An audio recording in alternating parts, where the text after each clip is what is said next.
দর্শক শুনছিলেন mercantile bank সংবাদ শিরোনাম, এবার বিস্তারিত। প্রভাব খাটিয়ে টানা ৯ বছর বোট ক্লাবের সভাপতির পদ আঁকড়ে আছেন সাবেক পুলিশ প্রধান বেনজির আহমেদ। পাহাড় সম দুর্নীতির অভিযোগ ওঠায় ক্লাবের সুনাম রক্ষায় এ পদ থেকে তাকে বিদায় জানানোর সিদ্ধান্ত নিয়েছেন সদস্যরা। এজন্য সেপ্টেম্বরে ক্লাবের নির্বাচন অনুষ্ঠিত হবে। রাজধানীর মিরপুর বেড়িবাঁধে তুরাগ নদীর পাড়ে বোট ক্লাবের প্রতিষ্ঠাতাদের একজন নাসির ইউ মাহমুদ বলেন, পরিমণি ইস্যুতে নিজের ইমেজ ক্লিন রাখতে তাকে কুরবানি দিয়েছিলেন বেনজির। এয়ার বাদলের রিপোর্ট। অনিয়মের অভিযোগে এখন পর্যন্ত বেনজির আহমেদের মতো কোনো পুলিশ প্রধান এত সমালোচনার জন্ম দেয়নি।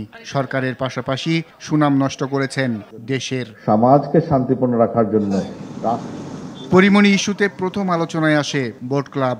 সবাই জানতে পারেন বোট ক্লাবের সভাপতি তৎকালীন পুলিশ প্রধান বেনজির আহমেদ। অভিযোগ আছে অন্যের দেয়া ২ লাখ টাকার বিনিময়ে বোট ক্লাবের সদস্য হন তিনি। এরপর প্রভাব খাটিয়ে টানা ৯ বছর সভাপতি।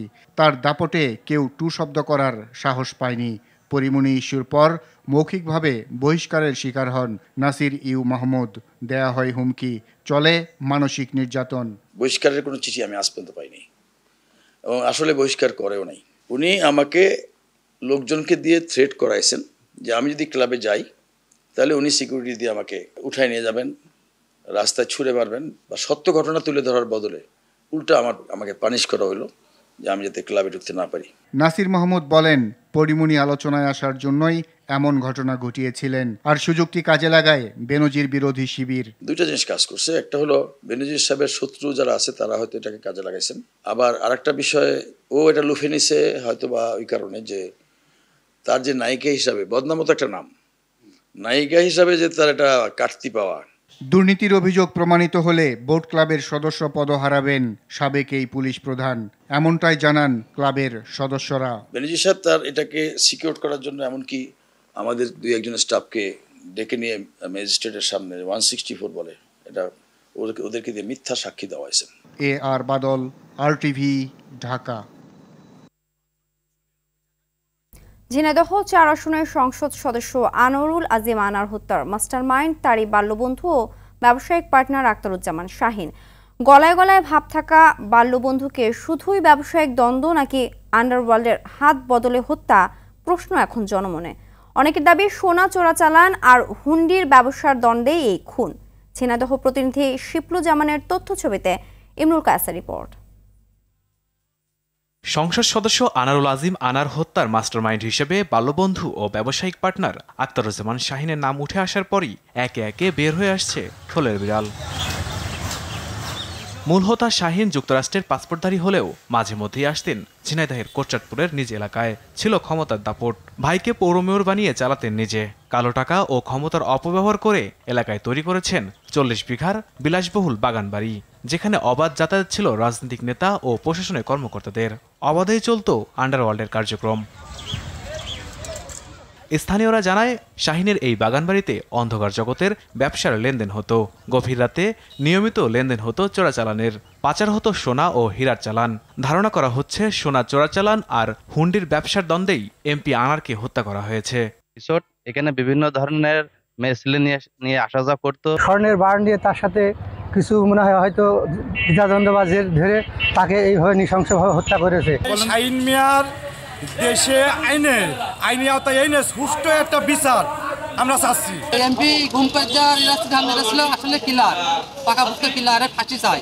অভিযুক্ত শাহীনের ভাই পৌর মেয়র শহীদুজ্জামান সেলিমের দাবি, অভিযোগের সঠিক তদন্তে তার নাম আসে, সত্যতা মেলে, তাহলে দেশীয় আইনে তার যে প্রচলিত সাজা আছে সে সাজা সে পাবে। আনার হত্যার রহস্য উদ্ঘাটন করে শাহীন সহ জড়িতদের দৃষ্টান্তমূলক শাস্তির দাবিতে মানববন্ধন করেছে এলাকাবাসী। ইমরুল কায়েস, RTV।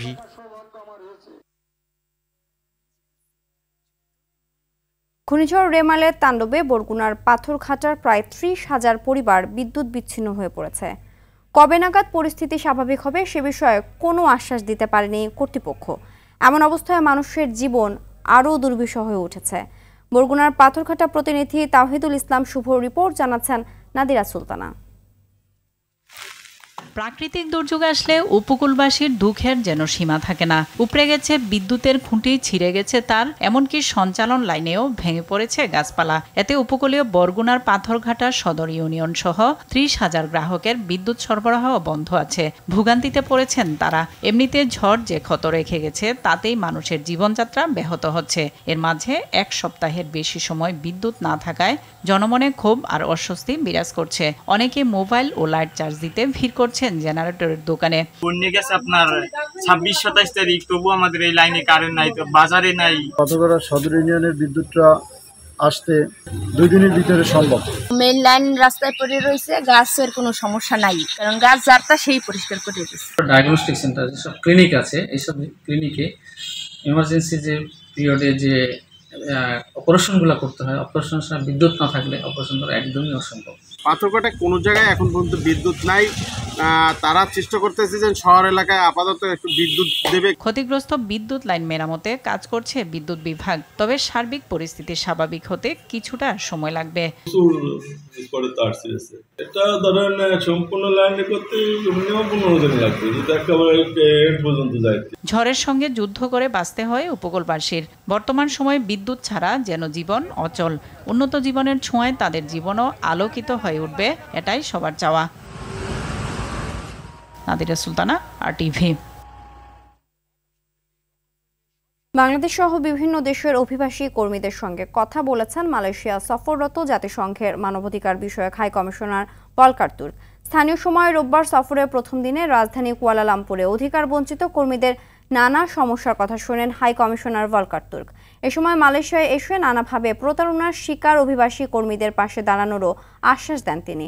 শ্রমিকদের অধিকার নিয়ে কুয়ালালামপুর ও পুত্রাজায়ায় মালয়েশিয়া সরকারের একাধিক প্রতিনিধি দলের সঙ্গে বৈঠকের কথা রয়েছে জাতিসংঘ মানবাধিকার বিষয়ক হাই কমিশনারের।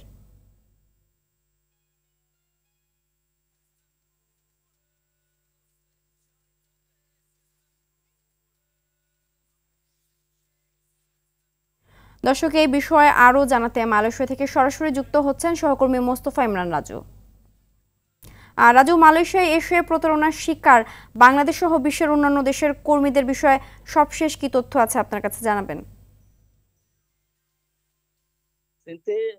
মালয়েশিয়া কিন্তু বরাবর মানবাধিকার লঙ্ঘনের অভিযোগ রয়েছে মালয়েশিয়ার বিরুদ্ধে, এবং এই যে মানবাধিকার লঙ্ঘনের যে লম্বা তালিকা, সেখানে কিন্তু বাংলাদেশি কর্মীদের একটা বড় অংশ রয়েছে। এবং আপনি জানেন যে সাম্প্রতিক সময়ে যে প্রায় 5 লক্ষ কর্মী কিন্তু কলিং ভিসায় মালয়েশিয়ায় এসে পৌঁছেছে। এদের মধ্যে অনেকেই কিন্তু কাজ পান নাই, অনেকের থাকার যে পরিবেশ, সেই থাকার পরিবেশেও কিন্তু বিস্তর অভিযোগ রয়েছে। কোথাও কোথাও বিদ্যুৎ নেই, পানি নেই, খাবার নেই। যে এমপ্লয়িরা যে দায়িত্ব নেওয়ার কথা ছিল তারা কিন্তু সেই তাদের যথাযথ দায়িত্ব পালন করেনি। রিক্রুটিং এজেন্সি তাদের প্রতিশ্রুতির মতো চাকরি দিতে পারেনি। তো এসব অভিযোগ নিয়ে কিন্তু মালয়েশিয়ার সম্প্রতি এসেছেন জাতিসংঘের নিযুক্ত মানবাধিকার বিষয়ক হাই কমিশনার ভলকার তুর্ক, এবং তিনি যেমনটি আপনি বলছিলেন গতকাল কিন্তু সাধারণ যে প্রবাসী কর্মীদের সঙ্গে কথা বলেছেন, এবং এটা নিয়ে উনি বিস্তর কাজ করবেন বলে কিন্তু প্রতিশ্রুতি দিয়েছেন। প্রবাসীরা কিন্তু এক ধরনের আশায় বুক বেঁধেছেন, যারা হয়রানির শিকার, প্রতারণার শিকার, তারা এক ধরনের আশায় বুক বেঁধেছেন। জাতিসংঘের হাই কমিশনারের এই সফরকে ঘিরে তারা চিন্তা করছেন, তারা তাদের যে স্বপ্ন নিয়ে মালয়েশিয়া এসেছেন সেই স্বপ্নটা পূরণ হবে বলে প্রত্যাশা করছেন। যে যারা চাকরি পাননি এতদিন, যারা বিভিন্ন রকম কষ্টে রয়েছেন, তারা প্রত্যাশা করছেন যে জাতিসংঘের মানবাধিকার বিষয়ক হাই কমিশনার ভলকার তুর্কের এই সফরের মাধ্যমে তারা এর সমাধান পাবেন বলে প্রত্যাশা করছেন। তো সিনথি, মালয়েশিয়ার রাজধানী কুয়ালালামপুর থেকে আমার কাছে এই ছিল সবশেষ।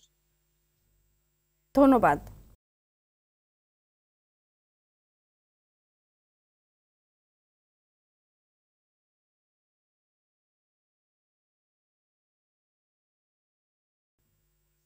দেশের ইতিহাসের সবচেয়ে বড় বাজেট ঘোষণা করতে যাচ্ছে সরকার। প্রায় 8 লাখ কোটি টাকার এই বাজেটে দক্ষ মানব সম্পদ গড়তে শিক্ষা ও গবেষণাকে গুরুত্ব দেওয়ার দাবি শিক্ষার্থীদের। বিশেষজ্ঞদের মতে বাজেটে গবেষণাকে গুরুত্ব না দিলে প্রকৃত উন্নয়ন সম্ভব নয়। ফজলুল হকের ক্যামেরায় সুফিয়ান ফারাবি রিপোর্ট। চলে যাচ্ছে, অর্ধেক ছেলেপেলে বাইরে চলে যাচ্ছে। যারা আমরা গ্রাম থেকে আসছি, আমরা হয়তো অনেকের বাইরে যাওয়ার ইচ্ছা থাকে না, তো আমরা বাধ্য হয়ে বিসিএস কেন্দ্রিক পড়াশোনা করতে বাধ্য হচ্ছি। এভাবেই নিজের লক্ষ্যের কথা জানালেন ঢাকা বিশ্ববিদ্যালয়ের রসায়ন বিভাগ থেকে স্নাতকোত্তর শেষ করা এই শিক্ষার্থী। নতুন নতুন আবিষ্কারের মধ্য দিয়ে দেশকে এগিয়ে নেওয়ার আশা তাদের। তবে সরকারি কিংবা বেসরকারি কোনো খাতেই গবেষণার জন্য পর্যাপ্ত বরাদ্দ না থাকায় বিসিএস বা বিদেশি উচ্চশিক্ষার কথাও ভাবছে শিক্ষার্থীরা। আমরা উচ্চশিক্ষার জন্য যারা আসছি ম্যাক্সিমাম স্টুডেন্টের ইচ্ছা ছিল যে গবেষণার ক্ষেত্রে যাওয়ার, কিন্তু গবেষণার দেখা যায় যে ম্যাক্সিমাম বিশ্ববিদ্যালয়গুলোতে কি হয়, গবেষণার জন্য পর্যাপ্ত আপনার যে ইনস্ট্রুমেন্টগুলো লাগে যে সেগুলো নাই। তারপরে হচ্ছে যে এদিকে সরকারের ফোকাস একদমই কম। আমাদের বিশ্ববিদ্যালয় কোনো বিশ্বের কোনো র্যাঙ্কিংয়ে নেই, 100টার ভিতরে নেই। আপনার আশেপাশে ইউনিভার্সিটি দেশগুলো দেখেন, ওরা অবশ্যই 100-র ভিতরে আছে। শুধু আমরা পড়ালেখাটা নামমাত্র করতেছি, একটা সার্টিফিকেট নিয়ে চলে যাচ্ছি। সো এখানে আমাদের মূল যে খরচটা হয়ে যাচ্ছে ইনফ্রাস্ট্রাকচারে। আপনি ঢাকা বিশ্ববিদ্যালয়ে দেখেন নতুন নতুন বিল্ডিং হচ্ছে, লাইব্রেরিটা ঠিকই হচ্ছে না। এত বছর ধরে স্টুডেন্টরা 3000 স্টুডেন্ট বসতে পারে, যেখানে 33,000 স্টুডেন্ট আছে ঢাকা বিশ্ববিদ্যালয়ে। আসছে বাজেটে গবেষণা খাতকে গুরুত্ব দেওয়ার পরামর্শ দিয়ে বিশ্ববিদ্যালয়ের শিক্ষকদের অনেকের মত, অন্যথায় থামানো যাবে না মেধা পাচার। শিক্ষা বান্ধব বাজেট, যে বাজেটটা আমরা সর্বোপরি শিক্ষার ক্ষেত্রে কাজে লাগাতে পারি। এটা শুধুমাত্র আমাদের শিক্ষকদের বেতন ভাতা হলো শুধুমাত্র, সেই জায়গাতে যাতে সীমাবদ্ধ না থাকে, শিক্ষার্থীরাও যাতে এর সুফলটা ভোগ করতে পারে। বরাদ্দ নিয়ে কেউ আপচয় করবে, ভালো ভালো গবেষণা করবে না, সেটাও কাম্য না। ফলে কোনো একটা, সেটা কমিশন হোক কিংবা কোনো একটা ফোরাম হোক, তার মাধ্যমে যাতে করে কোয়ালিটির রিসার্চ হতে পারে, সেটা করে যারা রিসার্চ করার মতো যোগ্যতা আছে তাদেরকে যদি একটু পর্যাপ্ত ফান্ডিং দেওয়া যায়। সবকিছু ঠিক থাকলে আগামী 6 জুন সংসদে উত্থাপন করা হবে 2024-25 অর্থ বছরের বাজেট। সুফিয়ান ফারাবি, আরটিভি, ঢাকা। মাসিক কর্মসূচির অংশ হিসেবে ভর্তুকি মূল্যে পণ্য বিক্রি শুরু করেছে ট্রেডিং কর্পোরেশন অফ বাংলাদেশ। সারা দেশের 1 কোটি পরিবার কার্ডধারীরা পাবে টিসিবি এই পণ্য। রোববার বাণিজ্য প্রতিমন্ত্রী এর উদ্বোধন করলেও সোমবার থেকে কার্ডধারী পরিবারের মাঝে পণ্য বিতরণ শুরু করে টিসিবি ডিলাররা। এ দফায় একজন ক্রেতা সর্বোচ্চ 2 লিটার সয়াবিন তেল, 5 কেজি চাল, 2 কেজি মসুর ডাল ও 1 কেজি করে চিনি কিনতে পারবে। এর মধ্যে প্রতি লিটার ভোজ্য তেলের দাম রাখা হবে 100 টাকা, প্রতি কেজি চাল 30 টাকা, মসুর ডাল 60 টাকা ও চিনি 70 টাকা দরে বিক্রি করবে টিসিবি।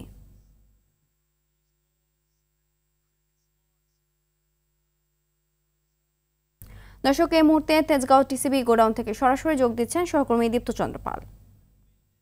আদিপ্ত, কখন নাগাদ পণ্য দেওয়া শুরু হবে? আজ কয়টি স্থানে পণ্য পাবেন গ্রাহকরা, জানাবেন।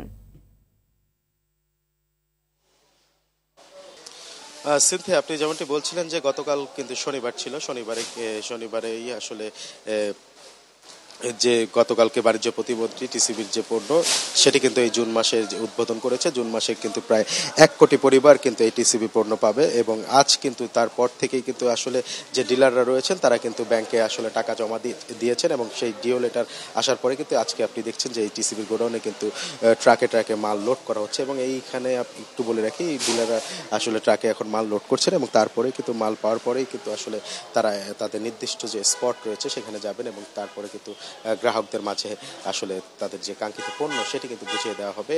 এবার এই কোরবানি ঈদকে কেন্দ্র করে কিন্তু এই যে জুনের প্রথম সপ্তাহে কিন্তু এই কার্যক্রম শুরু করেছেন এবং যেটি আমরা এখানে কথা বলে জানতে পারলাম যে এই অর্থ বছরে কিন্তু মধ্যবিত্ত পরিবাররাও যাতে এই টিসিবির পণ্য পায় সেই ব্যবস্থা, সেই লক্ষ্যেই কিন্তু কাজ করছে সরকার এবং 10,000 স্থায়ী দোকানের মাধ্যমে কিন্তু টিসিবির এই পণ্য দেওয়া হবে, এমনটি কিন্তু জানিয়েছিলেন বাণিজ্য প্রতিমন্ত্রী। এবং আজকে টিসিবিতে বর্তমানে প্রায় 8,000 ডিলার রয়েছে এবং একে একে করে কিন্তু সবাই কিন্তু পণ্য নেবে এবং পণ্য নেয়ার পরে কিন্তু আসলে বিকেল থেকে যতটুকু জানতে পেরেছি যে বিকেল থেকে আসলে তারা ভোক্তা পর্যায়ে যে পণ্যটি সেটি কিন্তু দিতে পারবে। এখন রয়েছে যে বাড্ডার একটি ট্রাক আপনি দেখতে পাচ্ছেন, যেই ডিলারটি সবসময় বাড্ডায় পণ্য দিয়ে থাকে, তাদের কিন্তু এই যে ট্রাকে মালামাল উঠছে এবং সেই মালামাল ওঠার পরে ডিও লেটার অনুযায়ী সম্পূর্ণ মাল ওঠার পরে কিন্তু তারা এই ট্রাকটি ছেড়ে যাবে এবং তারপরে কিন্তু সিরিয়াল অনুযায়ী যে বাকি যে ট্রাকগুলো আছে সেখানে কিন্তু পণ্য নেওয়া হবে এবং তারপরে কিন্তু তারা যাদের যে নির্দিষ্ট পয়েন্ট রয়েছে সেই পয়েন্টে যেয়ে কিন্তু মাল দেওয়া শুরু করবে। এবং শুধু আজকেই নয়, আজকে থেকে আসলে এই মাল দেওয়া শুরু হবে এবং যে প্রত্যেকটা ওয়ার্ডে যতগুলো কার্ডধারী ক্রেতারা রয়েছে তাদেরকে না দেওয়া পর্যন্ত এই কার্যক্রম আসলে চলবে। এবং আমি একটু বলে রাখি যে এবার কিন্তু 1 কোটি পরিবার পাবে এবং প্রতি কার্ডধারী পরিবার কিন্তু 2 কেজি সয়াবিন তেল, 1 কেজি চিনি, 5 কেজি চাল এবং 2 কেজি মসুর ডাল কিন্তু পাবেন। এবং এবারে প্যাকেজ মূল্য ধরা হয়েছে 540 টাকা। তো সিনথিয়া, এই ছিল টিসিবির খাদ্য গোদাম থেকে আমার কাছে সবশেষ তথ্য। সিনথিয়া, ধন্যবাদ। পবিত্র ঈদুল আজহা উপলক্ষে চলছে আন্তনগর ট্রেনের অগ্রিম টিকিট বিক্রি। সকাল 8টা থেকে শুরু হয়েছে অনলাইনে টিকিট বিক্রি। শুরুতে রেলের পশ্চিমাঞ্চলের রাজশাহী, রংপুর ও খুলনা ট্রেনগুলোর অগ্রিম টিকিট বিক্রি হচ্ছে। সব টিকিটেই বিক্রি হচ্ছে অনলাইনে। বেলা 2টা থেকে শুরু হবে পূর্বাঞ্চলের ঢাকা, চট্টগ্রাম ও সিলেট বিভাগের অগ্রিম টিকিট বিক্রি। রোববার 12 জুনের ঈদযাত্রার টিকিট পেতে প্রথম আধা ঘন্টায় প্রায় 60 লাখ হিট পড়েছে সার্ভারে।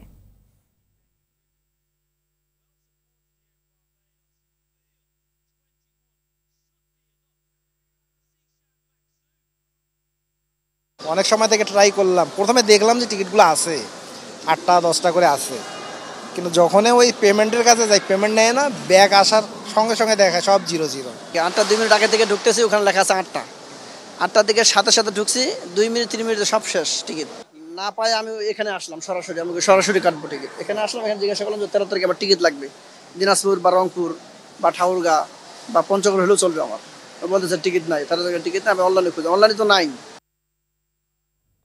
দর্শক, এই মুহূর্তে কমলাপুর রেলওয়ে স্টেশন থেকে সরাসরি যোগ দিচ্ছেন সহকর্মী আশিকুল আলম।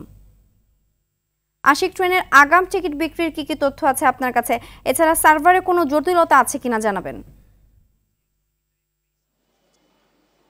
সিনথিয়া, ধন্যবাদ আপনাকে। আজকে 3 তারিখ 13 তারিখের টিকিট দেওয়া হচ্ছে। প্রতি বছরই ঈদের সময় রেলওয়ের একটি বড় ধরনের প্রস্তুতি থাকে। সেই প্রস্তুতিটি কিন্তু আমরা দেখছিলাম যে তারা যেমনটা বলেন যে 3 স্তরের নিরাপত্তা ব্যবস্থা তাদের থাকবে, টিকিট ছাড়া কাউকে যেতে দেওয়া হবে না, কালোবাজারিদের রোধ করা হচ্ছে, এরকম নানা ধরনের আয়োজন কিন্তু প্রতি বছরই আমরা দেখে থাকি। কিন্তু বাস্তব প্রেক্ষাপটে যখন সাধারণ যাত্রীদের সাথে কথা বলা হয় তখন কিন্তু সেটির কোনো মিল পাওয়া যায় না। তারা যেমনটা বললেন কিছুক্ষণ আগেই, যেমনটা বলছিলেন বেশ কয়েকজন যাত্রী, যে তারা অনেকক্ষণ চেষ্টা করেও কিন্তু তারা টিকিট কিনতে পারেননি। কারণ ঈদের সময় আসলে ঘরমুখী মানুষের যে প্রিয়জনদের সাথে ঈদ করার যে আকাঙ্ক্ষা, সেটি আসলে কোনোভাবে রোধ করার মতো না। যারা যতই ব্যবস্থাপনা নেক, যেহেতু তা ট্রেন সংখ্যা বাড়ানো এবং লোকবল বাড়ানো, এই বিষয়গুলোর উপর জোর না দিয়ে প্রায় গেল কয়েক বছরে কিন্তু প্রায় 1.5 লাখ কোটি টাকা বিনিয়োগ হয়েছে এই রেলে। কিন্তু বাস্তব প্রেক্ষাপটে যেরকমটা রেলের উন্নয়ন দরকার ছিল সেই জায়গাগুলোতে তেমন কোনো পরিবর্তন আসেনি। যার কারণেই কিন্তু প্রতি বছর প্রতিদিনই আমরা এই যাত্রীদের তাদের নানা ধরনের দুর্ভোগ এবং যে ভোগান্তির চিত্র সেগুলো আমরা দেখতে থাকি এবং এগুলোতে মানুষ আসলে এক ধরনের অভ্যস্ত হয়ে গেছেন। তারা বলেন যে রেলওয়ে কর্তৃপক্ষ যত কথাই বলুক বা যত বাস্তবতার প্রেক্ষাপটে তারা বিবেচনা করুক যাত্রীদের ভোগান্তি হ্রাস করা হবে, সেই জায়গাটি কখনো তারা লাগাম টেনে ধরতে পারেনি। এবারও কিন্তু ঈদের যে প্রস্তুতি আমরা দেখছি, চারিদিকে বাঁশের বেড়া দেওয়া হচ্ছে এবং এখানে টিকিট ছাড়া কাউকে ঢুকতে দেওয়া হবে না, সে ধরনের ব্যবস্থা নেওয়া হয়েছে। 33,000 টিকিটের জন্য লক্ষ লক্ষ মানুষ অনলাইনে যুদ্ধ করে যাচ্ছেন এক ধরনের, কিন্তু শেষ পর্যন্ত টিকিট কারো ভাগ্যেই আসলে সেরকম মিলে না। এবং সবশেষ যে চিত্রটি আবারও দেখা যাবে সেটি হচ্ছে যে ট্রেনের ছাদে যাত্রী পরিবহন হচ্ছে, টিকিট চেকের কোনো সুব্যবস্থা সেরকম নেই এবং গতানুগতিকভাবেই কিন্তু রেলের কর্তৃপক্ষ বলে যাবেন যে আসলে তারা সর্বাত্মক চেষ্টা করেছেন। তবে কবে নাগাদ এই উন্নতি হবে এবং যাত্রীরা তাদের এই সুযোগ সুবিধা পরিপূর্ণ ফেরত পাবেন সেটি আসলে বলা খুব দুষ্কর। সিনথিয়া, এই ঈদ উদযাপনকে কেন্দ্র করে রেলওয়ের ব্যবস্থাপনা আর উন্নত হোক, যাত্রীরা এমনটাই বলছেন এবং কালোবাজারিরা নিপাত যাক। কালোবাজারিরা এই টিকিটের যে ছোবল মারে তারা ঈদের সময়, সেই জায়গা থেকে তারা আসলে দূরে থাকুক এবং সে ধরনের কঠোর ব্যবস্থা রেলওয়ে কর্তৃপক্ষ নেক, এমনটাই কিন্তু যাত্রীরা সবসময় বলছেন এবং এখনও আজও আমাদের কাছে তেমনটাই তারা বলেছেন। সিনথিয়া, এই ছিল আমার কাছে কমলাপুর রেলওয়ে স্টেশন থেকে এখনকার মতো সর্বশেষ খবর। ধন্যবাদ। মেহেরপুরে রেমালের কারণে ঝরে পড়া আম নিয়ে বিপাকে ব্যবসায়ীরা। এ বিষয়ে আরও জানাতে সেখান থেকে সরাসরি যুক্ত হচ্ছেন সহকর্মী মাজেদুল হক মানিক। মানিক, ঝড়ের কারণে যেসব আম ঝরে পড়েছিল সেগুলো কি বাজারে তুলতে পেরেছেন কিনা ব্যবসায়ীরা? এ বিষয়ে বিক্রেতারা ও ক্রেতারা কি বলছেন? আমরা গত দুদিন ধরে দেখছি যে ঝড়ে যে পড়া আমগুলো সেগুলো প্রায় বিক্রি শেষের দিকে চলে এসেছে।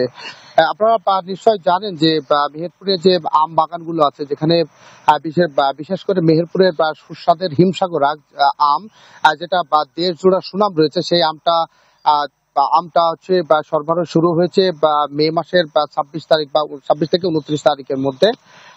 এর আগেই কিন্তু ঝড়ে আম পড়ে গিয়েছিল। তবে এবার চাষিরা বলছেন যে আবহাওয়া খারাপের কারণে, অতিরিক্ত তাপমাত্রার কারণে কিন্তু এবার হচ্ছে একটু আগাম আমটা পরিপক্ক হয়েছে। সেই কারণে এই ঝড়ে যে আম পড়েছে সেটি ছিল পরিপক্ক আম, অর্থাৎ পাকা আম।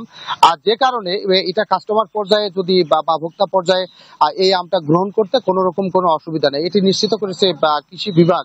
আমরা যদি বাজারের চিত্র বলি, তাহলে বাজারে যে ঝরে পড়া আম ছিল, সেই আমগুলো স্থানীয় বাজার ছাড়াও দেশের বিভিন্ন বাজারে, রাজধানী ঢাকা সহ বিভিন্ন বাজারে এখানে চাষিরা তারা নিয়ে যাচ্ছে, তারা পাঠিয়ে দিচ্ছেন। এবং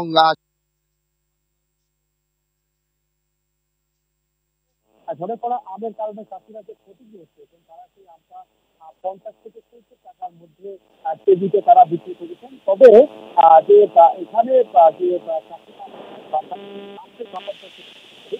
তাহলে 80 থেকে 100 টাকা, কোনো 120 টাকা পর্যন্ত কিন্তু এখানে যে আছে, যে বাজার দর আছে প্রতি কেজি আম বিক্রি হচ্ছে। তো সব মিলায় ঝরে পড়া আম নিয়ে চাষিরা। ধন্যবাদ। এবার আন্তর্জাতিক প্রসঙ্গ।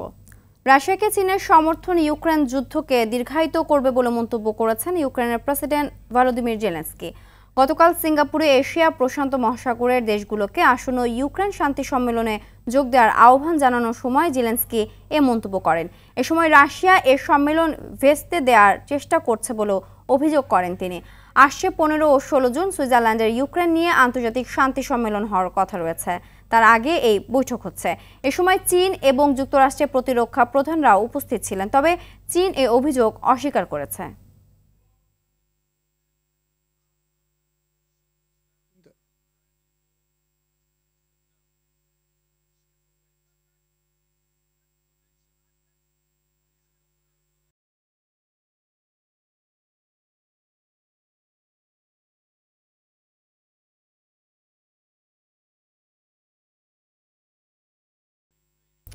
খেলার খবর, কাবাডি। টানা চতুর্থবারের মতো বঙ্গবন্ধু কাপ আন্তর্জাতিক কাবাডির ফাইনালে উঠল বাংলাদেশ। প্রথম সেমিফাইনালে থাইল্যান্ডকে 41-18 পয়েন্টে বিধ্বস্ত করেছে স্বাগতিকরা। এদিকে দ্বিতীয় সেমিফাইনালে হাড্ডাহাড্ডি লড়াইতে কেনিয়াকে টাই ব্রেকারে 9-5 পয়েন্টে হারিয়ে বাংলাদেশের সঙ্গী হয়েছে নেপাল। বিকেল 4টায় শুরু হবে শিরোপার লড়াই। অরণ্য গফুরের রিপোর্ট। থাইল্যান্ডের প্রতিদ্বন্দ্বিতার আশায় পানি ঢেলে খেলার শুরু থেকেই আধিপত্য প্রতিষ্ঠা করে লাল সবুজের দল। মিরপুর শহীদ সোহরাওয়ার্দী ইনডোর স্টেডিয়ামে খেলার 6ষ্ঠ মিনিটেই তুলে নেয় লোনা। কৌশলী রেইডে পয়েন্ট ছিনিয়ে আনেন আরদুজ্জামান আলামিনরা। 19 মিনিটে তুলে নেন দ্বিতীয় লোনা।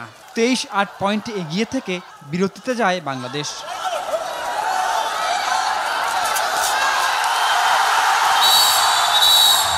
দ্বিতীয়ার্ধে দুদলই সতর্কতার মাত্রা বাড়ানোয় পয়েন্টের ফোয়ারা ছোটেনি। তবে নিজেদের কাজ ঠিকই করেছেন জিয়া সবুজরা। দাপুটে জয়ে চতুর্থবারের মতো ফাইনালে স্বাগতিকরা।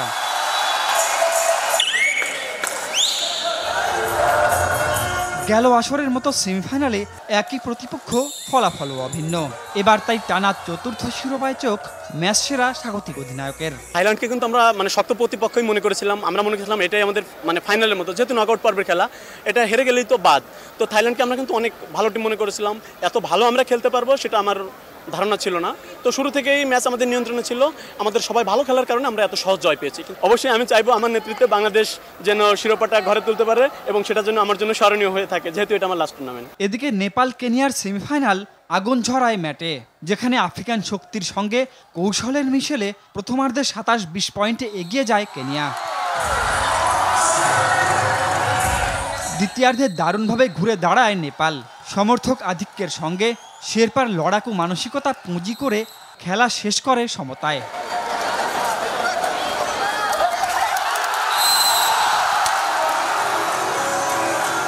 ঘুরে দাঁড়ানোর উদ্দীপনায় সঞ্চিত সাহস কাজে লাগিয়ে টাইব্রেকারে বাজিমাত করে নেপাল, নিশ্চিত করে অল দক্ষিণ এশিয়ান ফাইনাল।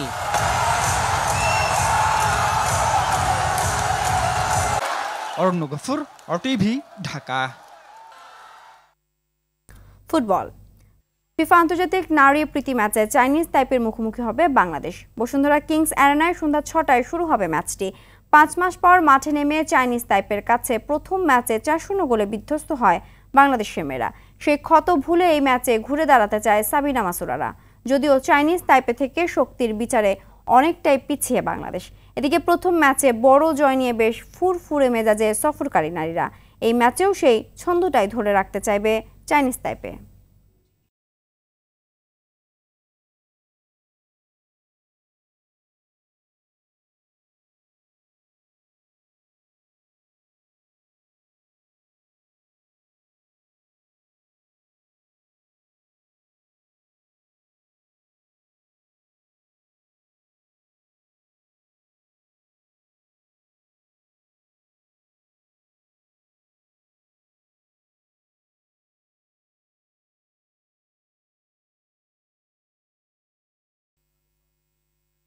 টি-20 বিশ্বকাপের খবর।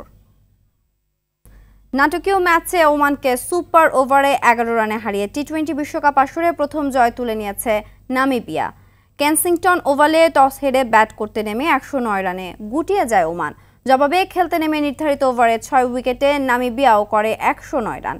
ফলে ম্যাচের ভাগ্য গড়ায় সুপার ওভারে। সেখানে নামিবিয়ার 22 রানের টার্গেটে ব্যাট করতে নেমে 10 রান সংগ্রহ করে ওমান। এদিকে পাপুয়া নিউগিনিকে 5 উইকেটে হারিয়েছে বিশ্বকাপ আসর শুরু করেছে ওয়েস্ট ইন্ডিজ। টস হেরে ব্যাট করতে নেমে 8 উইকেটে 136 রান করে নিউগিনি। 137 রানের সহজ লক্ষ্য তারা করতে নেমে 5 উইকেটে হারিয়ে জয় তুলে নেয় ক্যারিবিয়ানরা।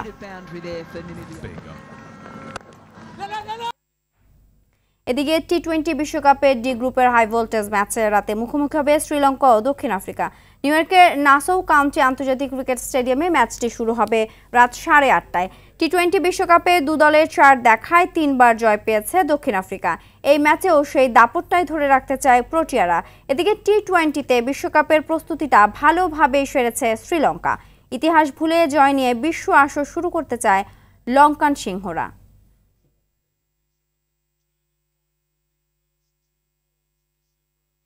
সকালের সংবাদ এ পর্যন্তই। সবশেষ সংবাদ জানতে যে কোনো মোবাইল ফোন থেকে 24141 নম্বরে ডায়াল করুন। মধ্যাহ্নের সংবাদ দুপুর 12টায় দেখার আমন্ত্রণ রইল। ধন্যবাদ সবাইকে।